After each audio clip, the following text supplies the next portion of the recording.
The following is an AZPM original production. For AZPM, I'm Mark McLemore, and this is Arizona Spotlight.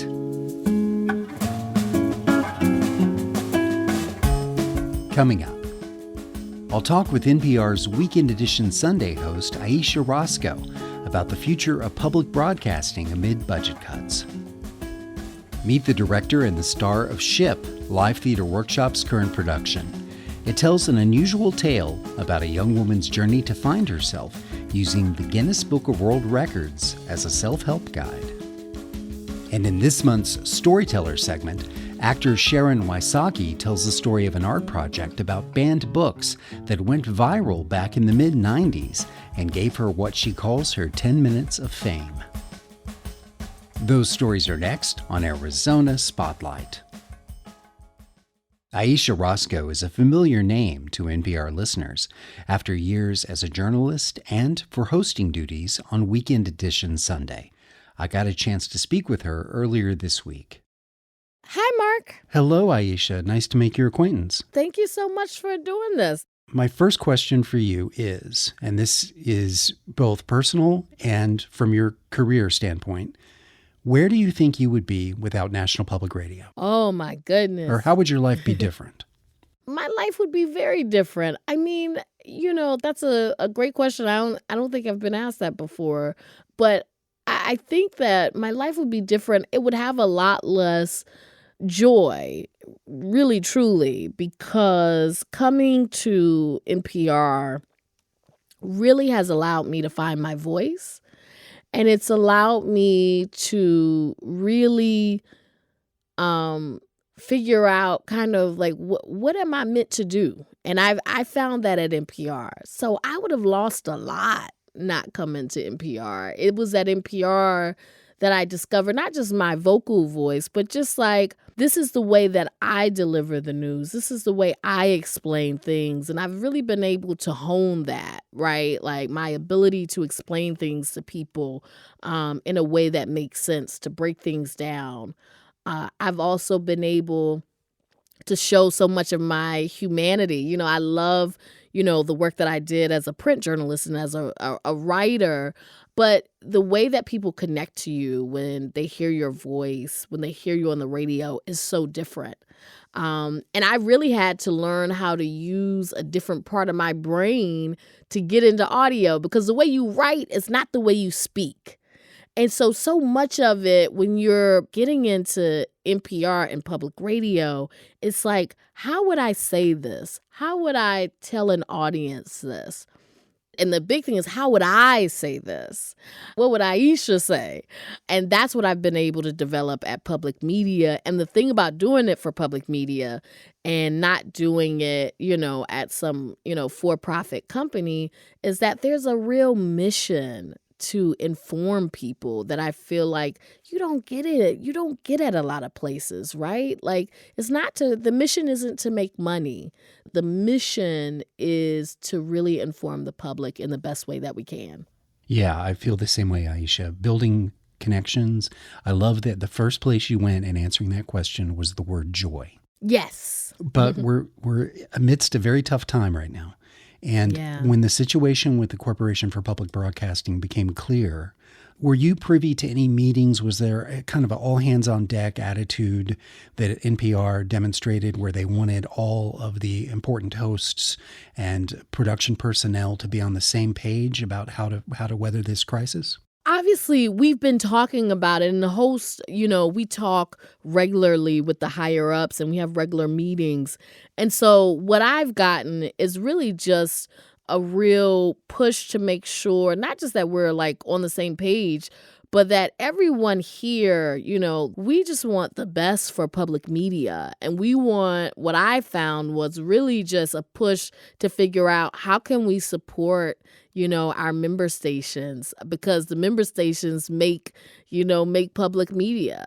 I think that's really been what I have seen, really, truly. It's like, how can we be of support? How can we be of help? And how can we, make clear to the public what public media is and how we try to serve the public? Well, you served on the front lines at the White House, no less, being NPR's White House correspondent. And I wonder if you look at what's going on these days with the White House press corps, what your thoughts are on the differences between when you were doing it and whether or not you would even want to do it now. I covered 3 presidential administrations, the last year of the Obama administration, every day of the first Trump administration, and then the first year of the Biden administration. And what I can say is I know the work that the White House press corps does. It's hard work, yes. It has some glamour, but a lot of it's like sitting around waiting in trucks and, using porta potties because you're chasing behind the president wherever and you're in some random place. So a lot of it is not very glamorous, but you do it because you feel like the public deserves to know like what their lawmakers are doing, and the White House touches every part of our life. And it is true that the White House press corps, we have the First Amendment, but there is no like law that you have to have the press in the Oval Office asking questions. Like there is no law that we have to be in the West Wing. But I think that it serves the American public, right? It's no secret that the Trump administration has not been friendly to the press. They weren't during the first administration. In this administration, they've taken it even further as far as trying to control the White House press corps or not letting certain people or certain outlets on Air Force One. I think that freedom of the press and having people in those spaces to ask the questions, ask the tough questions, I think that it serves the whole country, right? Whether a politician likes the question or not, they should be able to answer and explain themselves and what they're doing to the American people. And I feel like I know that the White House press corps takes that very seriously, and they do the hard work of doing that. And at this point, it's a tough job. For our listeners who enjoy hearing you on Weekend Edition Sunday, I was wondering if you might share some behind-the-scenes element of the show that the audience might not be aware of. I mean, the first thing that comes to mind is, do you have a go-to snack that helps get you through Weekend Edition Sunday?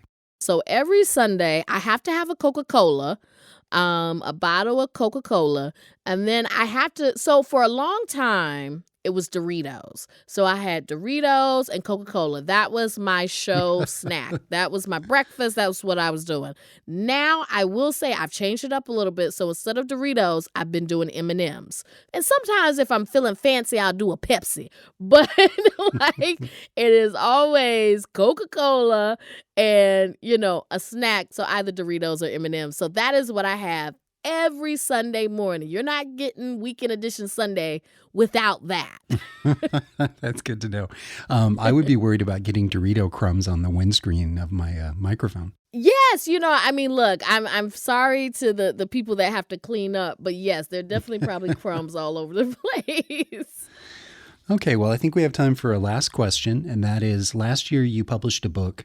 As a graduate of Howard University, you wrote about HBCU Made, or rather, you edited a collection of essays. Yes. And I wonder what a takeaway from that book is, something that opened your eyes, an angle that you hadn't thought of before about the importance of the historic Black college and university experience. The thing about historically Black colleges and universities, I think that what I got from putting that together, I wrote an essay and then I edited all the other ones, and there were about 17 stories overall.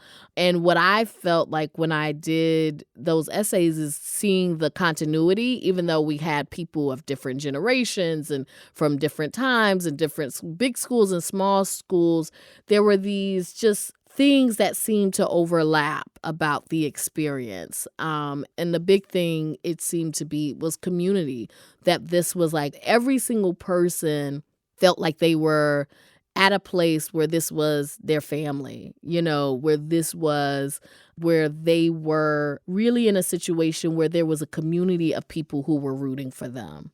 And I think that's what stood out to me, because you can kind of think that, but when you see it from all these people who, you're asking them to write essays and you expect all these different stories, but you see this continuity through generations, through different universities. And that's what really stood out to me, was that one thing that makes these places special is the community that is developed there. Well, thanks so much for your time, Ayesha. We'll be rooting for you here in Tucson as we go through some interesting times together. Thank you so much. Here at AZPM, you can hear Ayesha Rascoe each week hosting Weekend Edition Sunday, and also the NPR podcast Up First. The current show at Tucson's Live Theater Workshop is called Ship. It tells the story of a young woman who returns home after an unsuccessful launch, trying to not deal with her critically ill mother and her well-meaning but far too honest older sister. She's looking to get a job as a tour guide on a decommissioned whaling ship. She carries with her an obsessive interest in the Guinness Book of World Records, and also in a boy from her high school who once attempted to grow the longest fingernails in the world. When I read that plot description, I really had to know more. Featuring only 3 actors and some adult language and situations that might make David Mamet blush, I attended a matinee performance and then spoke with the play's director, Samantha Cormier, about where playwright Douglas Williams started when concocting this unusual blend of concepts. He was inspired by what if he wrote about the person who grew the world's longest fingernails. And that was his prompt.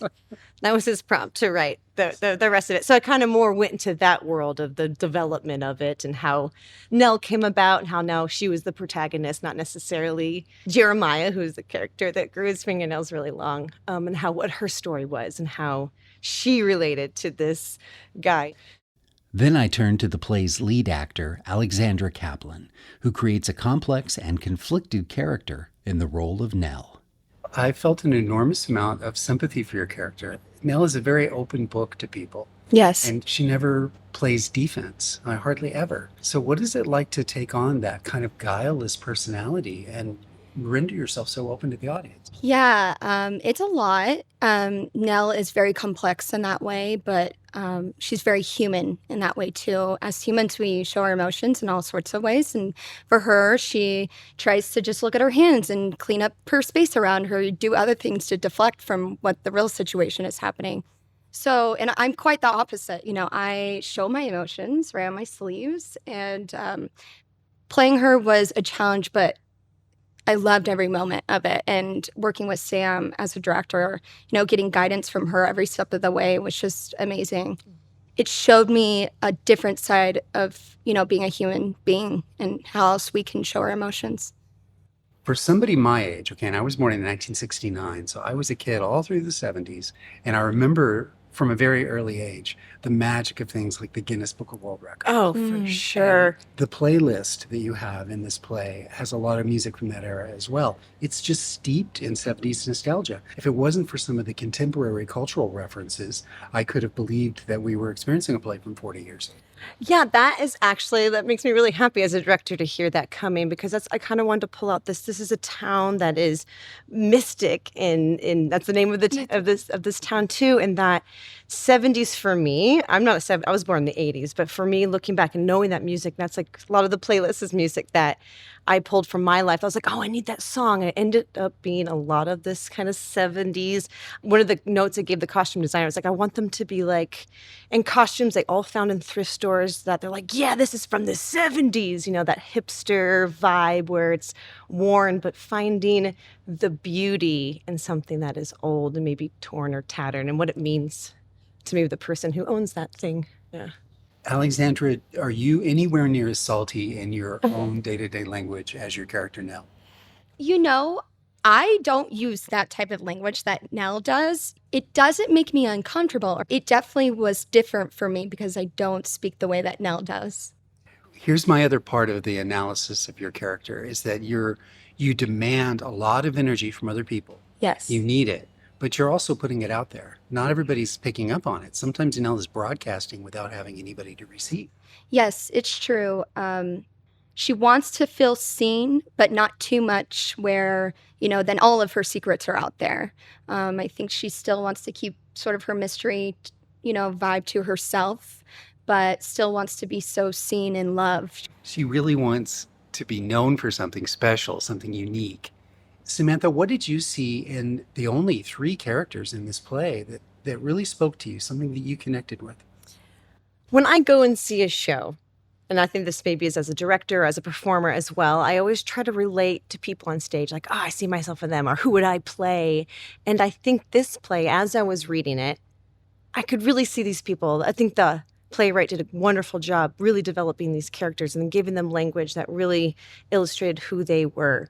And as I'm reading this, I'm like, oh, I was Nell. This is me in my 20s. This is me pushing all the feelings down and just showing everyone that I'm having a good time, because I was riddled with anxiety and depression, didn't know what it was. And I thought it was just, a weird feeling that I had to push down as a performer and a director. So I saw myself a lot of that in Nell. And then Caitlin, being someone in my 40s, trying to help. I don't have children, but I have a lot of nieces and nephews, and trying to help them as a friend, but as a parent. It's this weird kind of tiptoe to find your way into loving someone without overbearing them. And that was kind of Caitlin for me. She needed to keep Nell on this plane of, I still need to connect with her, but I need to kind of be this mother figure because of Nell's experience in the play with her mom is a little bit of a strange. And Jeremiah rung to me because I wanted that something special. What's my something special that I can show the world? Because in acting, for me, that's the vulnerability. That's his nails growing. That's vulnerability, showing people what you can do. Some people are going to hate it. Some people are going to think it's flippin' amazing, like Nell. So part of me was like, I can see myself in Jeremiah. So in my directing, like, how can I put myself in a little bit, but also nurture these wonderful, talented actors to find these people themselves, just giving them the tools and the tricks to make these, 3D fleshed out characters. That's what I love as a director, trying to find a little bit of how I can get into the characters' minds a little bit. First of all, I would say there's a lot of overlap between our listeners on NPR and people who enjoy public broadcasting and people who support art in Tucson and come to LTW to see the new plays. It's a slightly older crowd. And here we have a play that is very much about young people finding their identity and young people communicating in their own vernacular. What kind of observations can you each share with me about how this has gone down with the audience? There's a lot of different generations coming in and out seeing this play. You do have that older generation, and it's definitely an experience to show this sort of vulnerability to them in a way that you're talking about addiction and you're talking about overcoming that and becoming this new person and what that journey is like. I think it's a topic that always needs to be shined on, and it needs to be talked about constantly. If it's in the arts, that's super important. If art can show you the uncomfortable side of addiction and finding yourself, then I think that's beautiful. If you're not going to have that conversation anywhere else. I love seeing people of all ages. We do get a lot of older people here because, they either have the money or the time or they want to open their minds. We had a show here last, Ranked was a musical, and we had an older couple come, and Ranked was about these high school kids. And so it was the language was similar to this. And they wrote a letter and just said, this play reminded them that they need to be progressive and that they had vulnerability, and that as older people, they were able to get into the viewpoint of these younger kids. As a director watching Ship, and opening night was a little bit different of a crowd. We had some people that worked here. We also had older people, and we also had young kids. So I was kind of seeing the eyes as through these younger generations, seeing them see this play. Is this good for them? Are they going to understand what's going on? And then it made me think about, we need to get variety. Like I said, I'm 40. We need to get our age people into the theater to watch these experiences too. But having all ages get into the minds of people and getting their perspective, that's what theater is. It holds a mirror up to society. So I think it's good for them to experience something outside of their comfort zone. I just spoke with director Samantha Cormier and lead actor Alexandra Kaplan of Ship, which plays for 2 more weeks at Live Theater Workshop. It's near Fort Lowell and Country Club in Tucson. There are photos and a link to showtimes on the Spotlight page at azpm.org.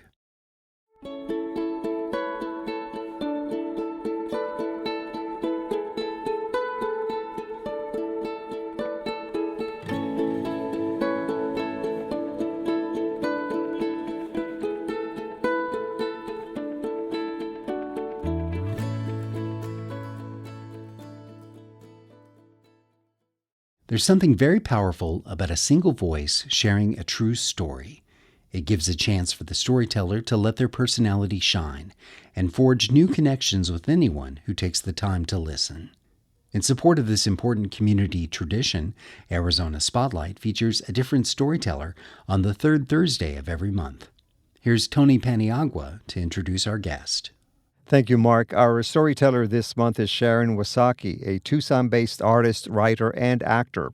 Wysocki is originally from Michigan, but in 2006 she decided she wanted a change of pace and scenery. She moved to rural Arizona in Graham County so she could have a horse ranch and practice her different forms of art. This story takes place before that, and you may have heard about it in the news. Here is Sharon Wysocki. In the 1980s, I embarked on an artistic venture by painting with oil and dabbling with mixed media. I was a self-taught artist with few funds.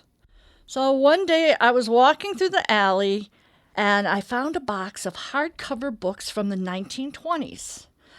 Some of the books had mildew on the edges of the pages.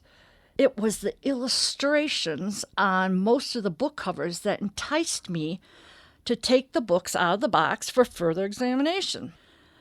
The discarded book covers had a texture similar to canvas. I could paint on these. I took a pocket knife out of my purse and removed the covers and a few of the illustrations from inside the books and tossed the rest back in the box. I would use these salvaged pieces to give the printed material extended life in another form. In 1994, I saw a banned book display at the local library. I thought to myself, why not create an exhibition made of banned books from the classics? After researching, I decided to include the following: The Tales of Sherlock Holmes, The Invisible Man, The Diary of Anne Frank, For Whom the Bell Tolls, Red Pony, Brave New World, The Lion, Witch, and the Wardrobe, Of Mice and Men, Huckleberry Finn, Arabian Nights, Tarzan, and The Adventures of Alice in Wonderland. I painted all these books intact and then glued on a found object that hinted to the reason why these books were banned. The reasons why these books were banned seemed ridiculous. Like when in 1929, Tarzan was removed from the Los Angeles Public Library because Tarzan was allegedly living in sin with Jane. The Lion, the Witch, and the Wardrobe was banned in 1990 in Howard County, Missouri, because the book had graphic violence, mysticism, and gore. When I read that in 1931, China banned Alice in Wonderland because the animals spoke in the book, I decided to attach a metal button of Mickey Mouse to the cover of the book. Mickey Mouse, probably the most famous talking animal of all time. Once I had the exhibition complete, the local bookstore owner of the Shaman Drum in Ann Arbor, Michigan, asked if he could display the entire exhibition in his storefront windows. I said, sure. I then contacted the Library Association of Intellectual Freedom and notified them that this exhibition was available. The existence of the exhibition got out, and I had requests from libraries and bookstores from all over the United States to host it. One of the destinations of the tour ended up as far away as Wrangell, Alaska. I had no money for any kind of tour. I didn't even have enough money to visit any of the tour destinations. I was one broke artist, but I didn't care. In the end, I threw caution to the wind and made personal arrangements for each of the bookstores and or libraries to be personally and financially responsible to get the exhibition to the next location on the tour. My friends thought I was crazy. But the purpose of the exhibition was to promote education on the banned books issue. All the tour locations agreed to the arrangement. I kept my faith that this would all work out in the end, and out the exhibition went. About halfway through the tour, everything was going smoothly until the destination of Independence, Missouri. I received a phone call from this librarian informing me that her supervisor didn't want to display the banned books as art exhibition. Apparently, he thought the space in the library should be utilized for some nice artwork. The word got out to the media regarding this incident. I knew about the coverage in USA Today because they interviewed me, but I didn't have a clue about MTV News and Saturday Night Live, their plans to spoof it on the news portion of their show for the reason of irony. One Saturday, I went to bed early after an afternoon of riding horses at my friend's Arabian horse farm. After midnight, the phone by the bedside rang. It was my cousin Greg. He was the head chef at a local gourmet restaurant. But apparently this Saturday he wasn't working.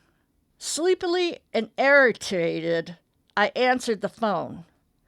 Then I heard Greg say, "You're on Saturday Night Live right now." I replied, "Yeah, and you're drunk." And I slammed the receiver back to its cradle. The following afternoon, saddle sore, I went shopping at the mall. Ken, a friend of mine, came running up to me shouting, "I saw you last night on Saturday Night Live." I was stunned. Then someone else came up to me and said the same thing. Greg was telling the truth. And about a year later, Saturday Night Live's Norman McDonald performed at a comedy club in Ann Arbor. We got together after the show for publicity photos regarding the banned books as art. I still have one of us together framed where it resides in a prominent place in my house. The banned books as art was never shown in Independence, Missouri. It went on to its next destination in Conway, Arkansas. To say the least, I was really feeling helpless, and just circumstances around me were out of control. However, the banned books as art made it successfully through the rest of the scheduled locations and back to my doorstep. The whole tour was a miracle. It went on to its new home with Julie Harada at the University of Michigan's Labadie collection. I think back on this experience often when I happen to turn on the radio and I hear all the strife and hate going on in the world. That reminded myself to be still, be patient. I know there are still good people out there, and we will prevail. The banned books as art exhibition did. Sharon Wysocki says it's amazing that after all these years, despite the education, awareness, and attention to banning books, the practice continues to happen in many communities. Right now, Wysocki is focusing on making more art, and she also wants to write a novel, The Luckiest Horseshoe, which is set in southeast Arizona. She believes fear of failure should not stop people from pursuing their passions. She also encourages all of us to keep a journal so we can look back and remember our lives with more clarity and detail. To learn more about Sharon, we'll have a link on our website on the Arizona Spotlight page at azpm.org. For Arizona Spotlight, I'm Tony Paniagua. Thank you for listening to Arizona Spotlight. This show is a production of AZPM. The production engineer is Jim Blackwood. I'm producer and host Mark McLemore. AZPM podcasts are made possible in part by donations from listeners like you. Learn more at support.azpm.org. Thank you.